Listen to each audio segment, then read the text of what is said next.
Assalamualaikum warahmatullahi wabarakatuh. Salam sejahtera untuk kita semua. Di pertemuan ini Ibu akan membahas tentang listrik dinamis. Ketika kita membicarakan tentang listrik dinamis, ini ada kaitannya dengan hukum Ohm. Di dalam hukum Ohm ini adalah menyatakan hubungan kuat arus dan tegangan. Bagaimana hubungan antara kuat arus dan tegangan?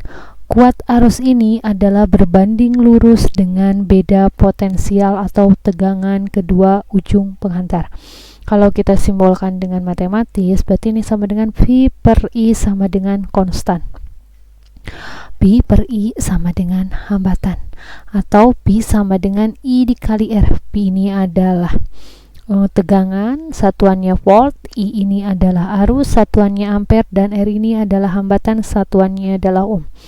Nah, pernyataan dari berbanding lurus ini berarti ketika semakin besar tegangan, maka arus listrik yang dihasilkan akan semakin besar. Nah, dari hasil pernyataan seperti itu, ketika dibuat grafik ini hasilnya akan seperti ini. Ini adalah grafik perbandingan P dengan arus atau I pada hukum Ohm.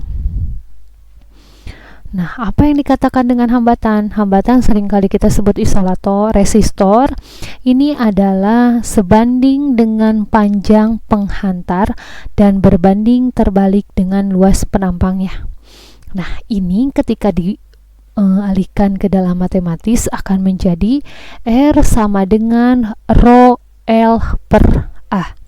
Berarti hambatan ini dia sebanding dengan panjang penghantar dan berbanding terbalik dengan luas penampangnya.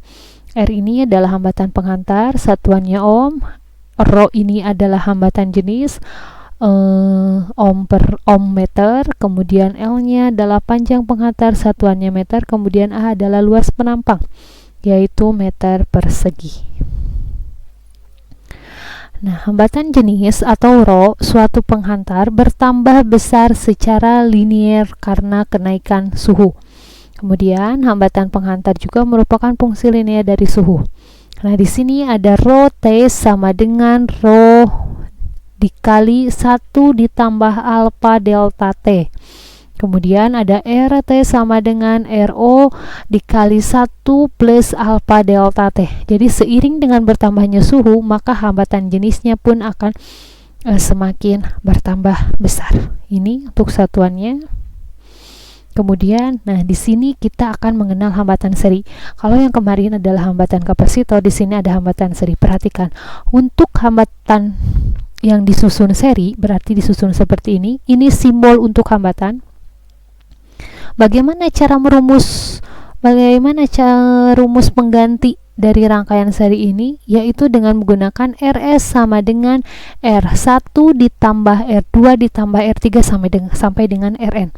Berarti rangkaian seri pada hambatan, cara menghitungnya adalah dengan langsung dijumlahkan. Kemudian bagaimana untuk rangkaian paralel? Ini adalah contoh disusun rangkaian paralel.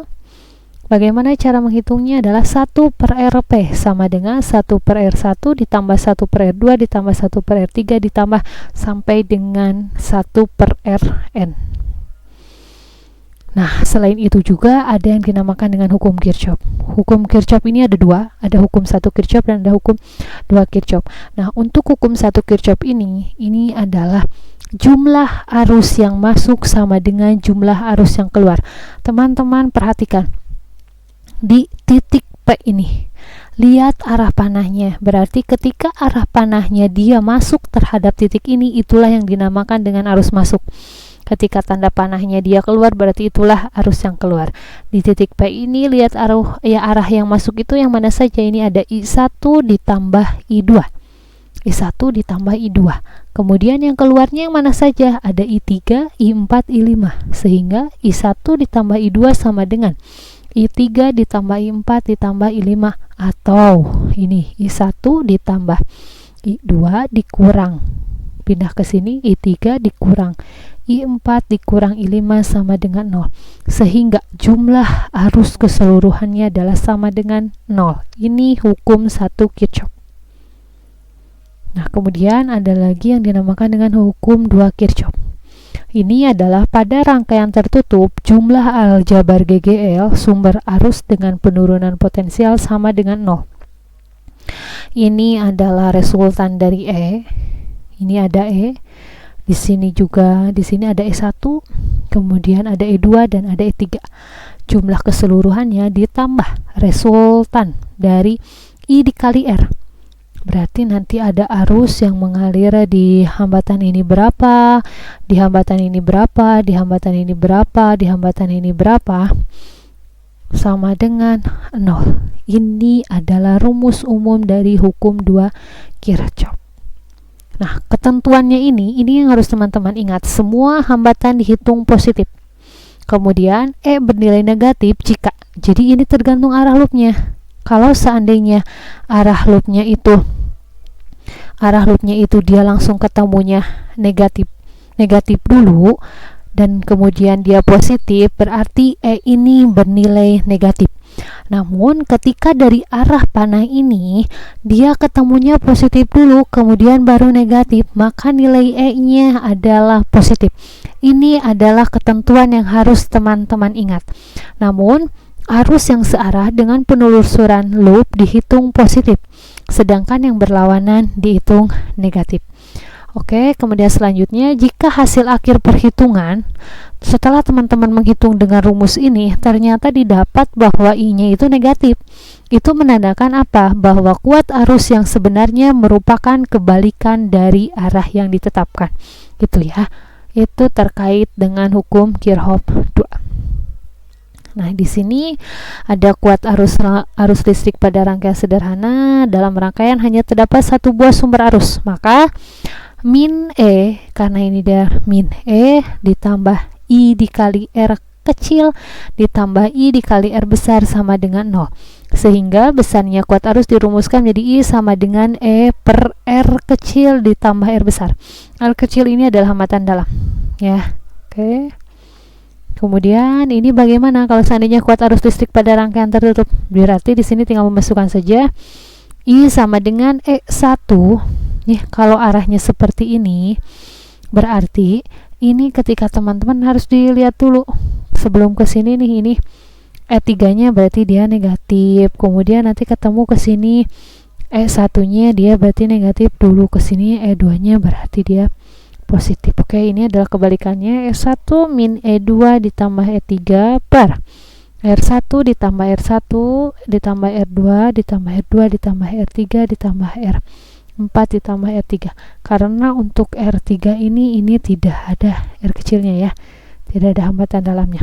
Untuk lebih mengenal ini nanti akan kita pelajari dari contoh soal. Ini ada yang dinamakan dengan alat ukur listrik. Alat ukur listrik ini berbagai macam. Ada yang dinamakan dengan ampere meter. Nah, apa ampere meter? Ampere meter seperti yang kita tahu bahwa ampere ini adalah satuan dari arus. Berarti ampere meter adalah alat yang berfungsi untuk mengukur besarnya arus listrik.